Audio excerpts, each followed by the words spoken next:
And without further ado, I think Roger has somebody here that looks just a little bit like him. And he's laughing. She's beautiful. You're handsome, I tell you. So we're so excited to have her as a speaker. And I know you must be very proud. So Roger, it's all yours. You can introduce your lovely speaker. Well, thank you, Janet. And I like the compliment. I never had a compliment like that before. It really feels good. And I can't match Emily. I'm not even close to her. But anyhow, I'd like to tell you a little bit about Emily before she begins. Emily is my granddaughter and a lifelong resident of the Lehigh Valley. She attended Freedom High School before studying sociology and geography at Bucknell University. After graduating magna cum laude, she was accepted into the American Corps' Vista National Service Program, where she worked within the United Way of the Greater Lehigh Valley educational initiatives in the Easton School District. You might remember, she talked to us one time before. Emily has a master's degree in nonprofit leaders. Wait a minute, I'm going to start that again because it's very important. Emily has a master's degree in nonprofit leadership from the University of Pennsylvania School of Social Policy and Practice, as well as a certificate in organizational leadership from the Wharton School, quite prestigious. In February, the University of Pennsylvania nonprofit leadership program featured her in their weekly publication. Emily is currently the Associate Director of Development and Marketing at Valley Youth House, a $31 million human service agency that annually services over 22,000 homeless, foster, abused, and vulnerable youth and their families in 23 counties in Pennsylvania. Emily's responsibilities is to raise hundreds of thousands of dollars each year through developmental operations, including special events, corporate sponsorships, community partnerships, and more. This role encompasses marketing responsibilities such as media relations, branding, public relations, internal and external contents creation, and communications. Since 2015, Emily has raised over $3 million to benefit Valley Youth. Okay. Let's finish this introduction so Emily can get going. I want to reiterate because since 2015, Emily has raised over $3 million to benefit Valley Youth House. She also serves on the advisory committee for Lehigh Valley Summer Bridge, a nonprofit educational program for low-income middle school youth that's hosted by Moravian Academy. Emily is also co-president of the Bucknell Club of the Lehigh Valley. Needless to say, our family is extremely proud of Emily and her accomplishments. Emily, it's your turn. Thank you, Grandpa. Hello, everybody. Thank you so much for having me here today. I'm really excited to chat with you all and tell you more about Valley Youth House and the programs and services we have that are hitting some really critical, important issues in our community. So I will share my screen here if I'm able. Yep.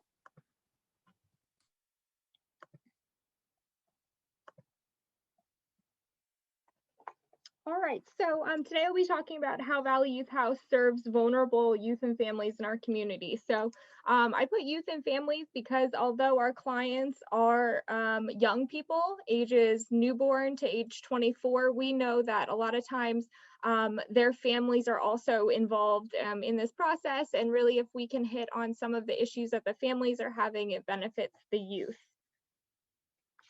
So at Valley Youth House, we do more than just provide a home for Pennsylvania's vulnerable, abused, and homeless youth. We partner with thousands of individuals each year to the tune of 22,000 youth across the state to build a solid foundation for youth and their families.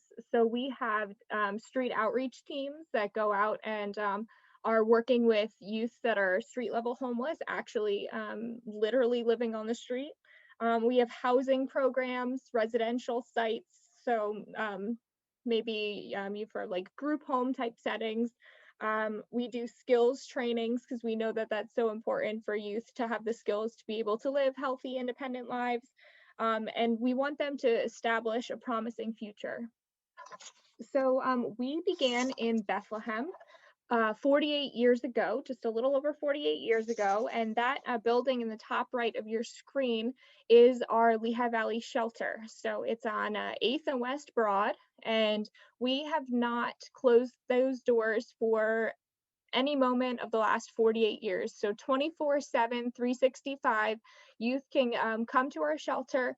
It's an emergency site, so it is not a long-term stay, and they can come on their own. Maybe they've run away from home. Maybe their families are having conflict or miscommunications. Maybe there's violence or abuse in the home. Maybe they've been found on the street, and so maybe the police will bring them to us, or their school counselors might refer. So this site here is really important to us because we've been serving youth at this site for the last 48 years. So we know that youth, when they come to us, the stay here at this site is typically 3 weeks. We know that there's so much more like wraparound services that these young people need. So that's how Valley Youth House expanded over the years to grow, as you can see on the map, not just from Bethlehem here in Northampton County, but to other counties in the state. And we've grown to have those residential sites, those skill-based programs that allow our youth to get the additional care that they need to live independently. So our western side of the state, those counties there are the newest programs we have. But I will say that about maybe 60-70%, a conservative guess, of our programs and services and clients are here in Northampton and Lehigh County. So the majority of our services are here. We also have a fairly large office and operations in Philadelphia as well as Harrisburg. Those are kind of our other big offices, but our office is up off of Shanersville Road is where our program and administrative headquarters is based out of. So we know that we'll do whatever it takes to make sure that every young person has that sturdy base to build a healthy future. We like to say that our doors have always remained open, we just have more of them now. So each night, Valley Youth House has about 700 youth and families in our Valley Youth House beds, whether it be at this shelter that has 12 beds or throughout the group homes and other apartments that Valley Youth House operates throughout the state. We do have about 300 different apartments where youth, typically older youth, 16 to 21, are able to live to get back on their feet while they get a job, finish their education, that sort of thing. And I will at the end open it up for questions as well. So Valley Youth House has 5 service areas that we operate in. All of our programs fall under one of these service areas. So the first one is prevention. So we know that prevention is so critical because if we were able to prevent issues from happening, then there wouldn't be a need for a shelter. There wouldn't be a need for independent living sites. That's what we kind of always think about, that we don't want to have the jobs that we have. The goal would be to put ourselves out of business if the issues were to completely go away. So we know that prevention is the cornerstone of making sure that those issues don't continue to grow, especially as the youth get older. So this picture here is the Allentown School District current superintendent, Thomas Parker, and this was taken prior to the pandemic. And that is a parenting class that we will run for 7 or 8 weeks in schools around Northampton and Lehigh counties. We call it our Strengthening Families program. And as you can see the quote there, I've been to counseling before, but Valley Youth House Strengthening Families program taught me so many practical strategies that have made a huge difference in my family. So that's what we want to do for the families that are coming to our services. Maybe they need some parenting skills, or they need lessons in communication, how to de-escalate different problems that are happening in the home, what to do if their child is acting out, A lot of folks don't necessarily have those skills to be able to model that for their kids, and so they're not able to do that. So our prevention services all fall within those 6 groupings there. So they're both school-based and in the community. We do role modeling, educational training, mental health counseling, all to strengthen the bond between the youth and their caregiver, whether it be their parent or their guardian, to ensure that they're healthy and safe. So you'll see we have drug and alcohol prevention, school-based mental health counseling. That one's important. We are in almost all of the schools in Northampton and Lehigh County, assisting the guidance counselors there, especially around some trauma programs. I put in LGBTQ plus health services because a little known fact is that 40% of homeless youth identify as LGBTQ. It's quite a large percentage and much higher than the regular demographic and population. And so that's why Valley Youth House makes sure that we have those health services in place to be able to support the youth that potentially could be homeless or are already homeless in our services. So the next grouping we have are intervention services. So this is kind of the next step up after that, as problems are really starting to take form. So our goal is always to strengthen families and keep them together. That is what we like to think is always like the best case scenario. So if we can make sure that family is strong, they have healthy communication, that it's a safe environment for the youth, that's always the best bet. And Valley Youth House has a pretty good track record with that, whereas we prevent foster care placement in about 90% of the families in this program. So if we can make changes here and there, make sure that environment is safe, work with the parents to make sure that it's a safe place, 90% of our families, the youth do not go on to foster care. Foster care, when they are pulled into that system for the youth, is very traumatic. Often they are one day put with a family they don't know. It's very scary for children. It could be a really good thing for their health and safety, but they might not always understand from a mental or behavioral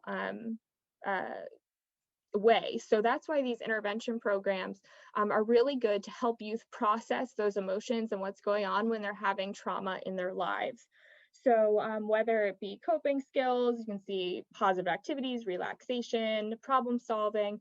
A lot of our youth feel the stress and anxiety from the traumatic experiences that they're having in their lives, whether it be substance abuse by the family, maybe interaction with the criminal justice system. There are maybe abuse in the home. And so we really help the youth work through those problems. And this is when a lot of times you can see on the bottom here, we do, like I said, in home, in the community, as well as in schools, because when the youth walk through the school doors in the mornings, their trauma doesn't go away. It just manifests in a different way. And so maybe they're acting out, they're the troublemaker in class, their grades are slipping. The teacher, we really work hand in hand with the teachers to determine what's kind of going on in the classroom.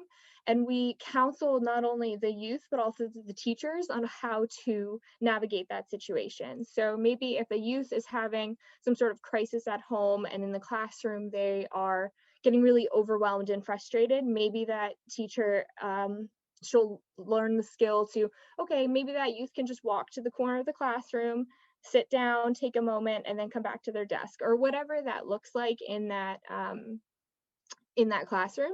You'll see in the bottom, we also have the attendance support counseling. So a lot of times when there's significant issues happening at home, the last thing that the families are thinking about is education. They're thinking about, how can I get through the crisis? How can I navigate from a mental, emotional standpoint, the crisis going on? Maybe there's housing issues, maybe there's food insecurity. Those things are all kind of more of the basic survival needs versus the education. You cannot get the education until you have those needs met. And so our counselors go in and they understand, what are the barriers to youth getting that education? How can we make sure that they are getting to school and getting to school on time? We work with the youth that are chronically absent because of that. That's about missing 10 days or more a year of the school year. It can really add up, and those will have lasting effects on their education as they continue to get older, and have additional ramifications if they can't get that education. So we've heard instances of youth that they're taking care of their little siblings, and they themselves are only 9 or 10 years old, and it's their job to get the kids on the bus because their mom is working 3 jobs, and one of the jobs overlaps with the bus time, or they don't have alarm clocks, or just figuring out what those kind of situations are specific to each family so that we can make sure they get into school. And then once they do get into school, that they can get the mental and behavioral health needs taken care of so that it's not a burden on their education. So in the families that we work with in these programs, we found that we have 82% improved family function. 80% of the families have reduced or eliminated substance abuse, and 95% of youth that were involved in the juvenile justice system did not reoffend. So we like to think it's a pretty successful program once we are able to work in the schools.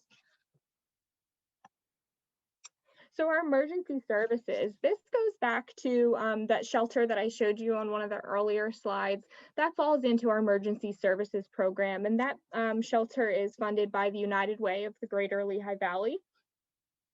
And we find that many young people who run away from home, they're escaping physical, sexual, or emotional abuse and trauma.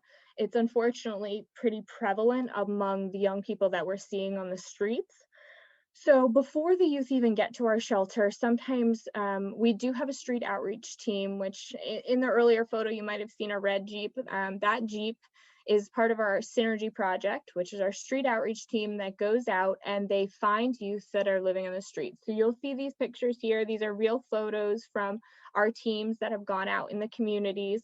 As you can see, they kind of go in areas that are a little tucked away, hidden, down in the train yards, along the Lehigh River. Those are all pretty popular spots for young people and adult homeless populations. They are trying to make it work. I have a picture in here of the benches. So that bench was taken by one of our staff. That's where they found a young person sleeping at night. So it's actually a 24/7 laundromat.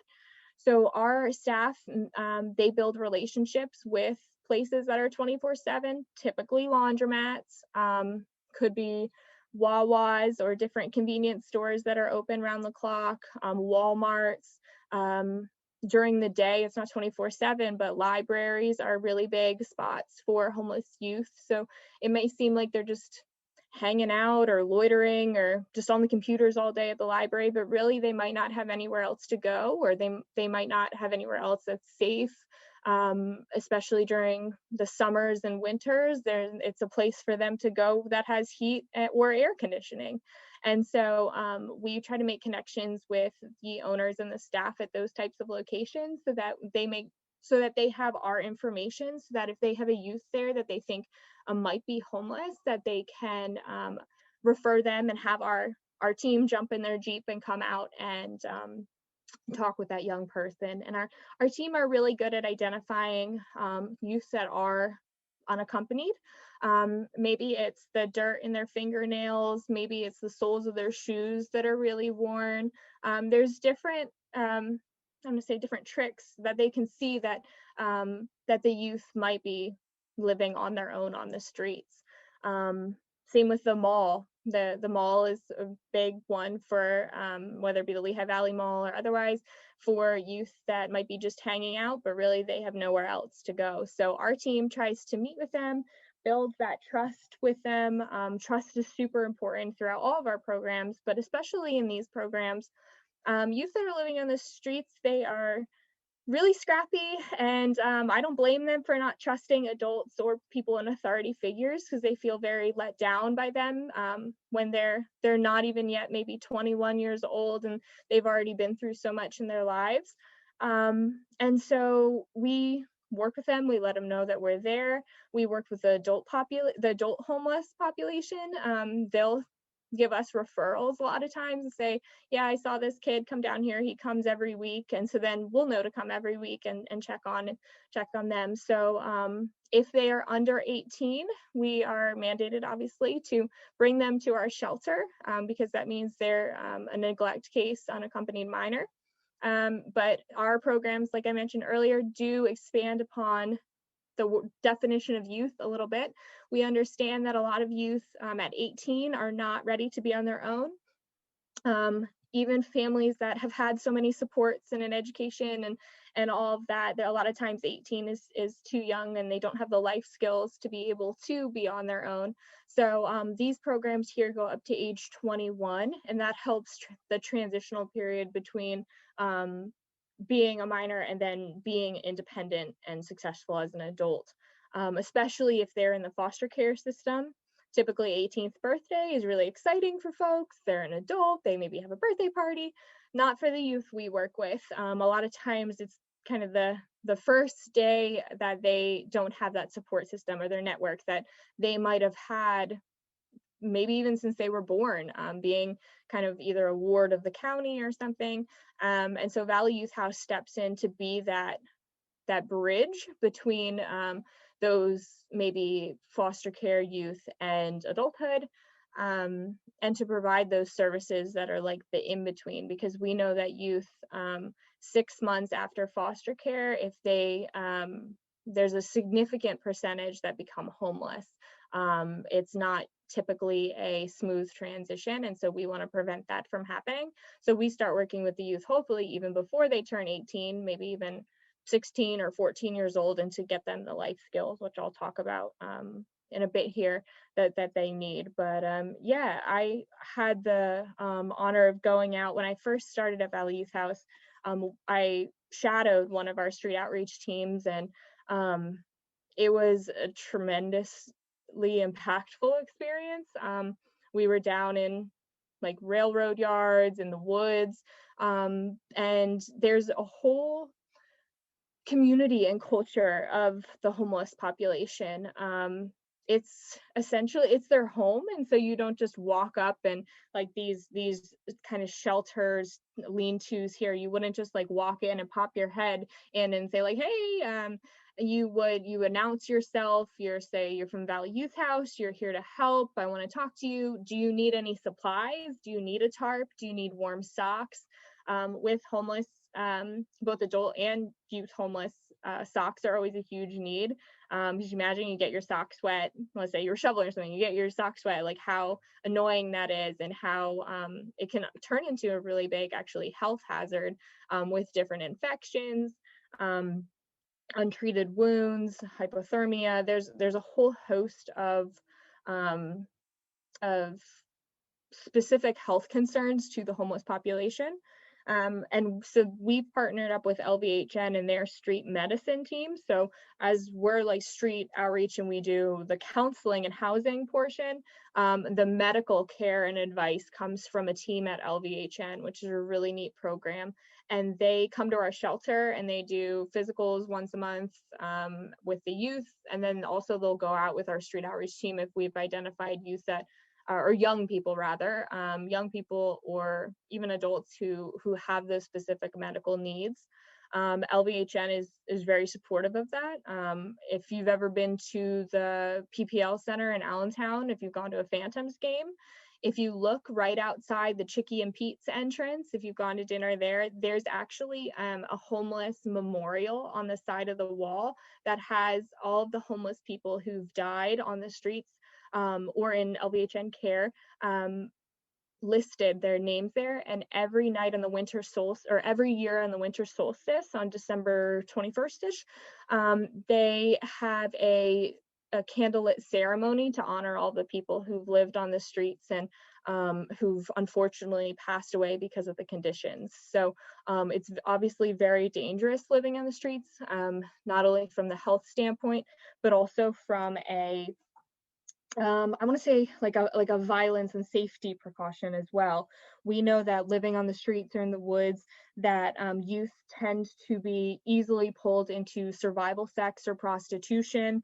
by human trafficking networks, and they'll engage in illegal activities such as stealing, or doing trafficking, drug deals, to get money for food or shelter. When you're living on the streets and you are in a desperate situation, who am I to judge what they're going to be doing on the streets? But we want to prevent that from happening. Valley Youth House has taken quite a large stance on anti-trafficking here in the Lehigh Valley. A lot of people think that it doesn't happen here, or even that homelessness doesn't happen here, youth homelessness living in the streets doesn't happen. Our street outreach program, they work with hundreds of youth every year in our community. And so it definitely does happen here. Trafficking is a huge concern for a lot of the social service agencies. We partner with a lot of other groups in the Valley to try to prevent it. This is, I think, the main thing people point to all the time are 78 and 22, even Route 33, and the highway networks that cut through our valley. Think how easy it is to get to New York or Philadelphia or Baltimore or Washington even. It's very much so a cut through that's at the center of the Northeast corridor. So just as it might be great to get to the city for a play or a show, or just think it's just as easy for a trafficker to get to and from the Lehigh Valley to New York, or where else. So at our shelter, we've actually had youth from as far away as like Arizona and Texas, because they, were involved in being victims of trafficking, and somehow have ended up here in the Lehigh Valley. Sometimes I've seen instances where we're able to get them into another one of our more long-term Valley Youth House programs in housing so that they're stabilized. And sometimes it's as much as calling their dad down in Texas, and their dad flew up and got them and brought them back. In that particular case, it was somebody a girl had met on the internet. And somehow, she ended up here in the Lehigh Valley, was abandoned by the trafficker, and had nowhere else to go. So those are the types of cases that we're working with in multitude every single day. I should note that the students who are the clients that we work with who are local at the shelter, they do stay in their actual school districts. So there is the McKinney-Vento Act, which is a law here in Pennsylvania that protects homeless students.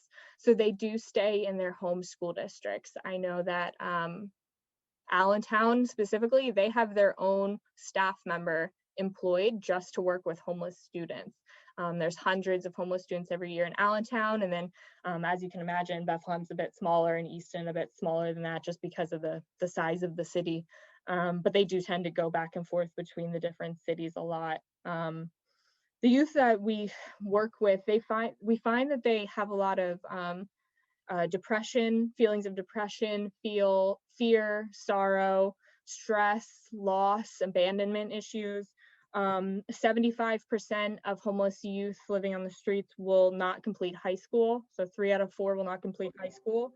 But also think of that one person who is completing high school, what they had to overcome to get there. When you're living on the streets but have to take a math test during the day and not fall asleep at your desk, and make sure that your stomach's not grumbling because you haven't eaten in 2 days. 32% of homeless youth will attempt suicide. So that really speaks to the mental health issues that our clients are facing. But there's one client, Ashley, she said, the Synergy Project, which is our street outreach team, has become a big part of my life. In all honesty, I'd probably be dead. They helped me realize I wasn't alone and that there are people out there who will help. That's a really powerful statement. She said she'd probably be dead. That's not the first time I've heard a client say that, or a former client say that. I had somebody email me out of the blue about a year ago. She lives in Pittsburgh now, has a family. Like I said, we've been open for 48 years, so we've served generations of clients. And she said the same thing. She said, without the Lehigh Valley Shelter and Valley Youth House, I'd probably be dead, living on the streets, or dead because of trafficking or whatnot. So our whole goal at Valley Youth House, we help the youth that we work with heal, transform their lives, and grow into healthy and successful adults, into whatever success means to them. So we're not putting a box and saying success means you're graduating high school and then you're going to college and you're buying a house or whatever that looks like. Sometimes success is you held a job for a few weeks, congratulations, or you got a job, you're working consistently, even if it's minimum wage at a Burger King or something. Like that sometimes is the biggest success for our young people. And so it's like what success means to them and what healthy and happiness means to them. So yes, and our numbers, when our youth come to our Lehigh Valley shelter, we serve about 284 youth a year at the Lehigh Valley shelter.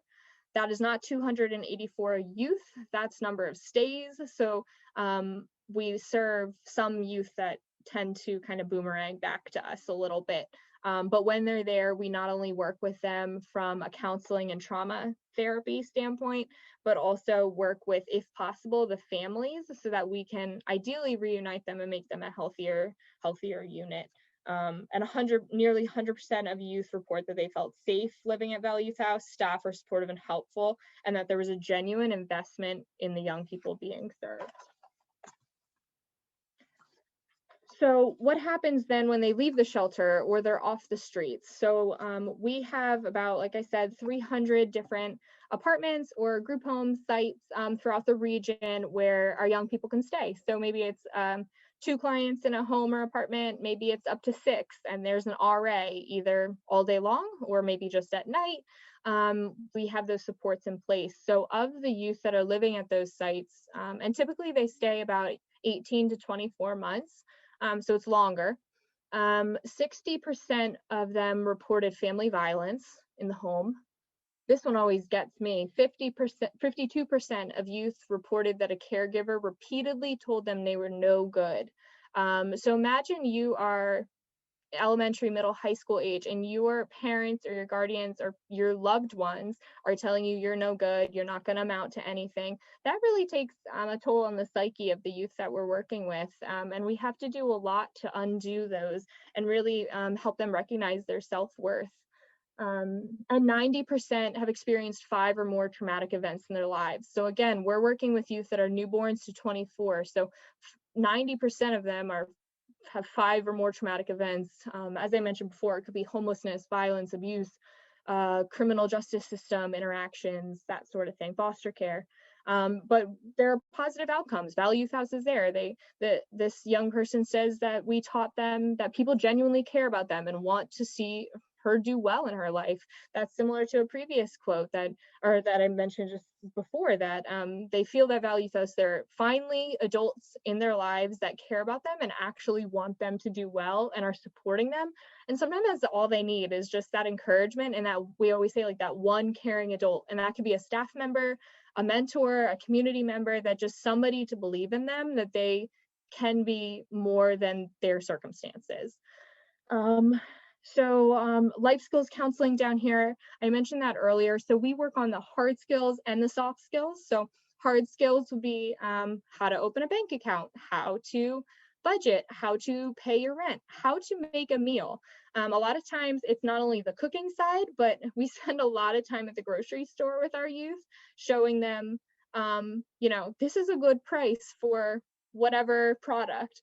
They don't have necessarily a conception of what is a good price. And so sometimes that affects their budgeting, and they'll spend too much accidentally, or they're only cooking for themselves. You don't need to buy a bulk pack of something. Just the stuff like that is what we consider the hard skills. And then the soft skills are healthy relationships, communication, that sort of thing, that are a little more abstract and like feeling based. And so we do a mixture of both of them so that they can have that full complement of skills that they can use in their life. The last one here, host home program, that's actually one of Valley Youth House's newest programs. That's when I mentioned we started recently out in Western Pennsylvania. It was the first host home program in the state, funded by the state.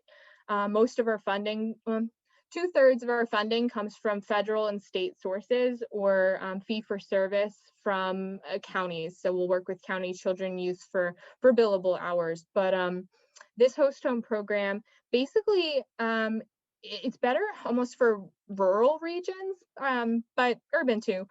But basically, if there's no shelter or group home nearby, what is a young person going to do if they're homeless? Is the state going to refer them to somewhere far away from their home? Could be, I mean, in Western Pennsylvania, it could be 1, 2, 3 hours to the nearest youth shelter. And I say youth shelter because we never want to put our young people in adult shelters. They're very different. Not to say they're bad, it's just they're working with a different population. So if you're 16, 17, 18 years old, and you're going into a shelter with people who might be chronically homeless for their entire life, that might not be the safest and healthiest place for them to be. And often they could be preyed upon and vulnerable in those spots. So Valley Youth House, actually here in the Lehigh Valley, we're the only emergency youth shelter in the region. I should probably find out where the farthest one is because I can't even think of one in the surrounding counties either. Our closest next youth shelter is in Warminster, which is in southern Bucks County. So that might be the closest emergency youth shelter, actually, is another one of our sites. And that's an emergency placement. So we have, there are other shelters for women and children, or just women, or just men, but for youth only that are under 18 unaccompanied, that we're the only shelter in the region. In Western Pennsylvania, for example, where there's not many shelters, specifically for youth, host home program is capitalizing on relationships that the youth already have. So maybe it's a teacher, it's a coach, someone from their church, a friend's family. A lot of times we're able to find out where those connections are, those threads that there's already a relationship.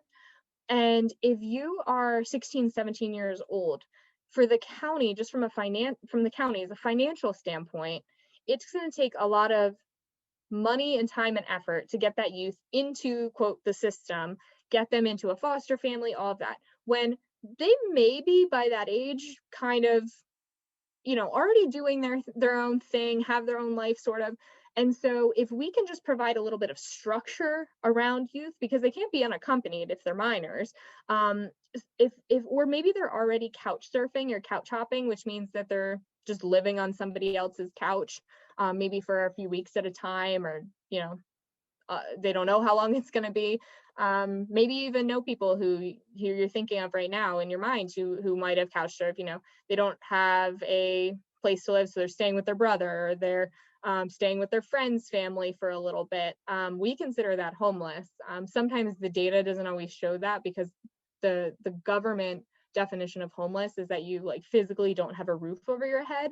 But for youth, that's very different, because 50% of homeless youth are doing that couch hopping. They might literally have a building over them, but we consider them housing unstable. They don't have a permanent home.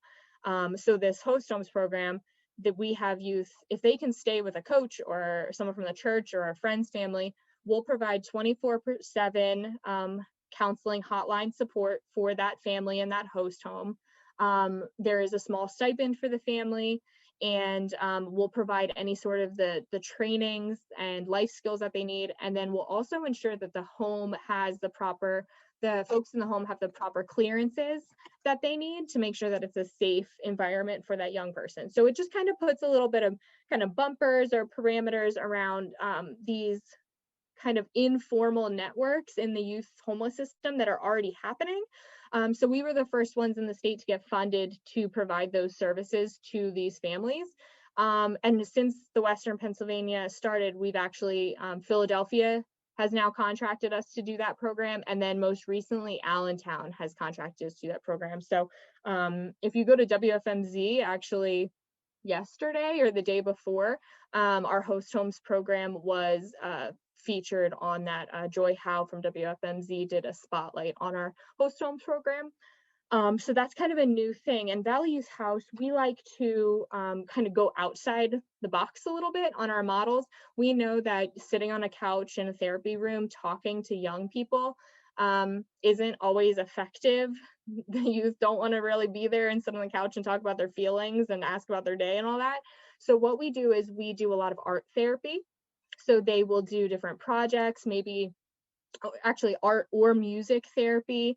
They'll do poetry, or they'll do different things that the counselors are trained and able to do to incorporate their their trauma therapy and counseling. So they, not that they don't realize it's counseling, but it works better for youth than it would be for adults. So one of the coolest ways that we kind of go outside the box, and this is our last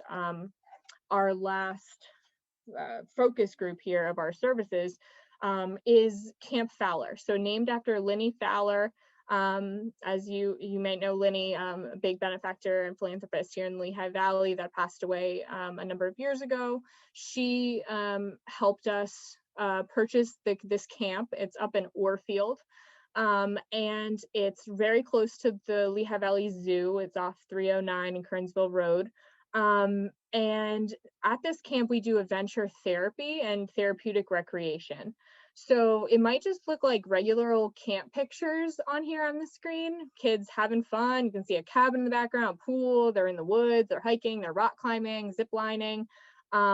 Yet our counselors at this site are all trained in adventure therapy.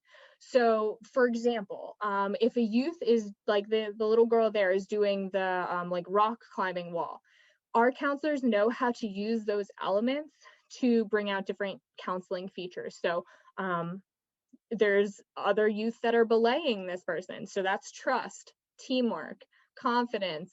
Those are things that can be learned and brought out and discussed with the youth as they're doing these things that they find really fun, frankly, or maybe they don't find fun. I've actually never done the rock wall and everything because I find it very scary. But for our youth, that can be a learning opportunity for them to be able to say, I did it. I conquered my fear. And so the counselors then can take that follow-up afterwards and say, okay, well, how can you apply this to other things that are going on in your life? I don't want to say it's necessarily like outward bound kind of ask, but there's something about nature, and it's a 43-acre property, very beautiful. The Jordan Creek cuts right through it, so they can go fishing. And there's something about nature that has been proven scientifically to be very therapeutic. Just think of yourselves when you're going to a park, Jacobsburg, whatever it might be, and you're out in nature, how good that feels and restorative. Well, those practices and those feelings can be applied to the therapy work we're doing with these youth who experienced great deals of trauma. And you can see the different outcomes on the screen here that we are looking to achieve. And so this young person says, it reminded me of the good the world has to offer while making me forget that hate, pain, and strife. This is one of the best weeks of my life. Again, those themes of feeling sorrow and loss and depression. This is a place that we've found and is scientifically found to be able to work through those issues. Our goal for the camp in the long term is to become an accredited outdoor behavioral health site.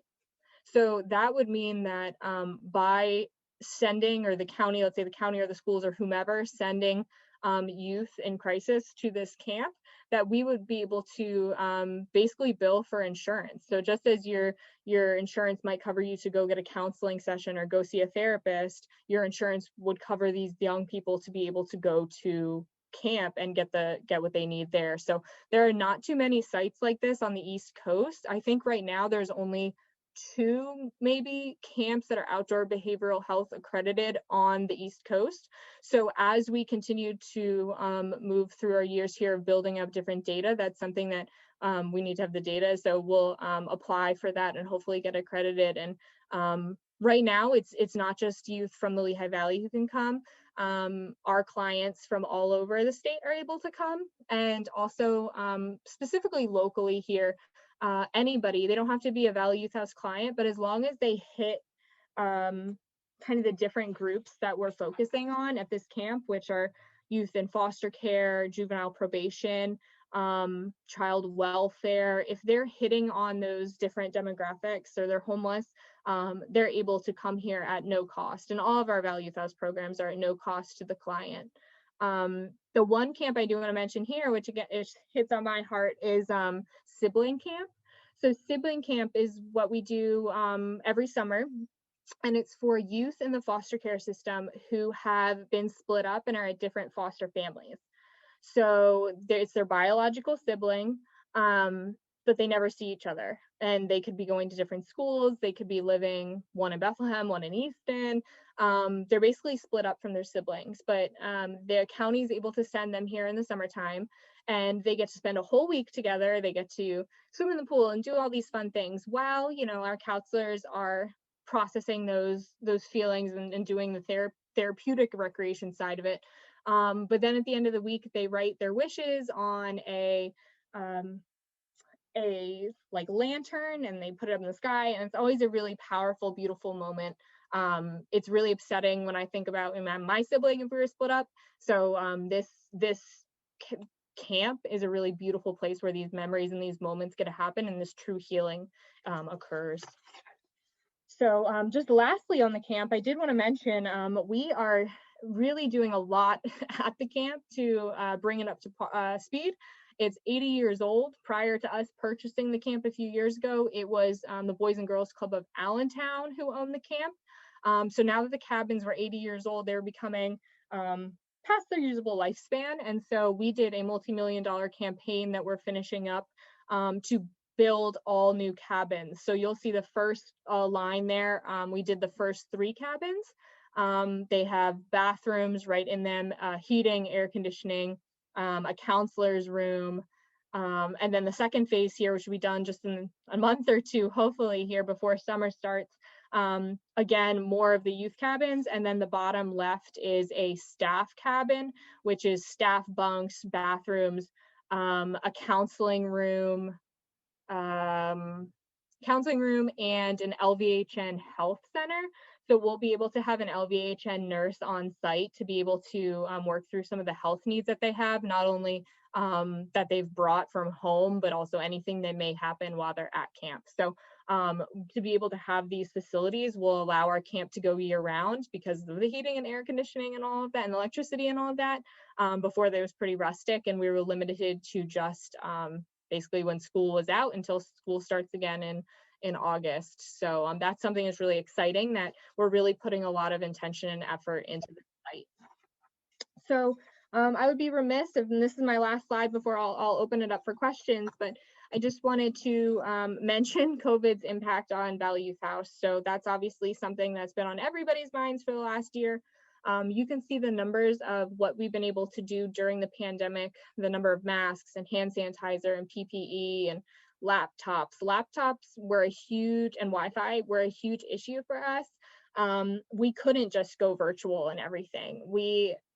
A lot of the youth that families we worked with and were counseling, they don't have Wi-Fi or computers. So you might have heard there's also the same issues with students' educations when they were these schools were going completely virtual or even hybrid, and the students didn't have it. I know it was a huge problem in some of the school districts around here. So we were able to get laptops donated from Victaulic up in Forks Township. They actually on a regular basis refurbish laptops for us that they are processing out and not using anymore. And so our students or our clients are able to use them.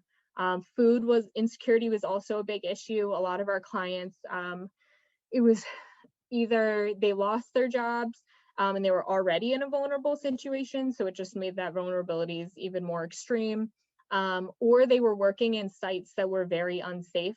So not very unsafe, but the warehouses, and they had to continue going into work, and so their families were impacted even more so by the COVID virus. But our board at the beginning made the commitment that we will keep our doors completely open. We will make continue to make the health and safety of our youth and families and staff a priority, and we'll keep our staff employed as long as possible. And we are proud to say that a year later, we were able to do all of those things. Our staff were given different protections, whether it be risk pay, PPE.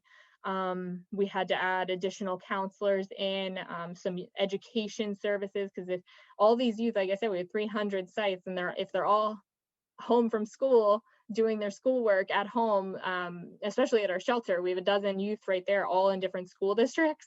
Just to manage that kind of educational component, we had to bring in additional staff. So with the reduced revenue potentially and the increase in expenses, we did end the year with about $700,000 deficit.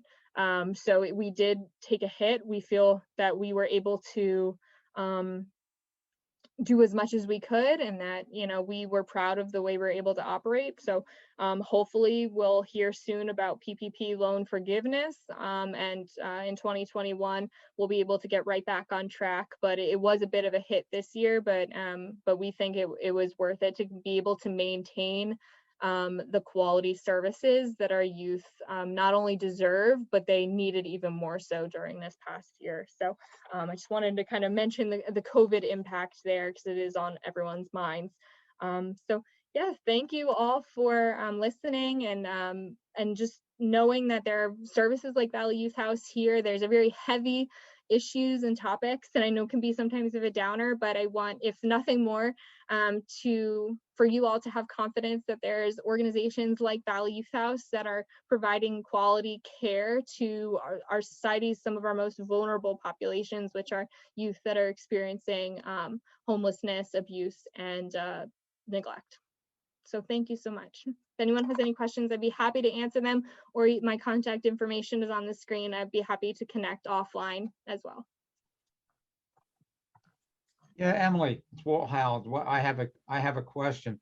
Does the Valley Youth House still have the program where if a youth was housed temporarily at, well, the one I'm familiar with was up there on 8th Street for 3 days. If a runaway was from quite a distance away, do they still have that option of putting them on a Greyhound bus and having them sent back to where they are originally from, where the police would meet them and get them back to their family? Are you familiar with that at all? I'm not familiar with it. I don't know if it's a practice we don't do or anything anymore. I know that in the cases that I've known that the youth have been from great distances away, we'll always try to make some sort of connection with either the family or a connection or the county where they're originally from.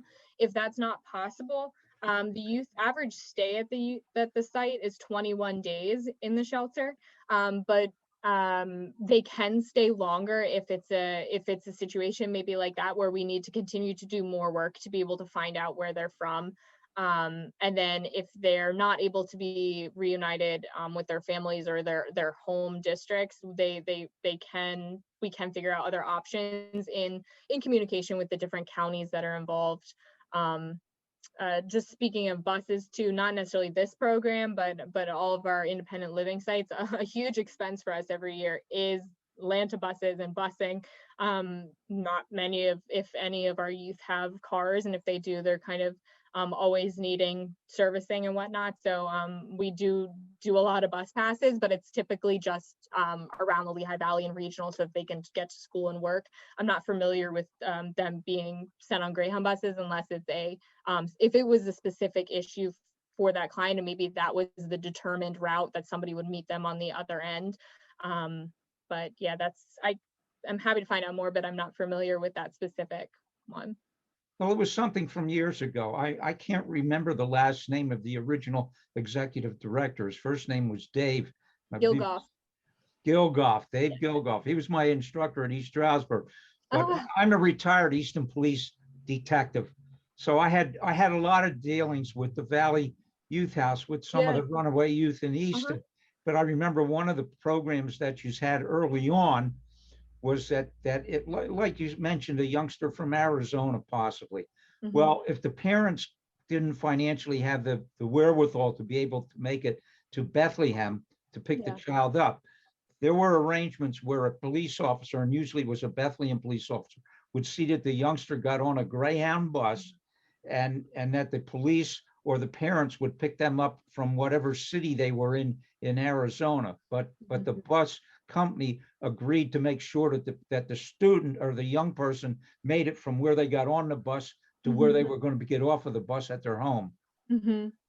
Yeah, you mentioned David Gilgoff. David Gilgoff was our CEO for probably 30 plus years. He wasn't the very, very original founder, or that person was only in for a couple of years, but then he, for the most of Valley Youth House history, was the CEO.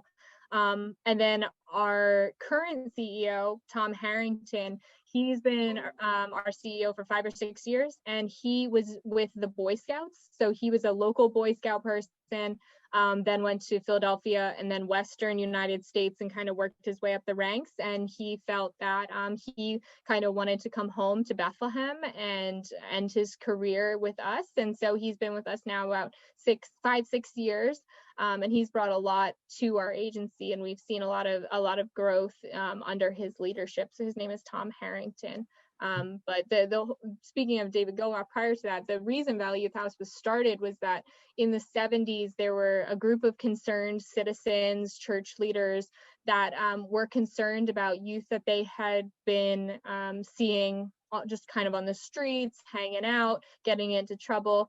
It was the Bethlehem Steel years. And so there were some Bethlehem Steel people involved in starting Valley Youth House. And I think there was even an incident where a youth was sleeping like under a car and they happened to get like run over. And so that was when the citizens were like, we can't just have these youth on the streets. And so there was about 8 members who started Valley Youth House, raised the funds, bought that house on 8th Avenue. And then eventually, a year or 2 later, we became 501c3 nonprofit, hired an executive director, and really became a nonprofit organization. But it started with a group of concerned citizens in the community.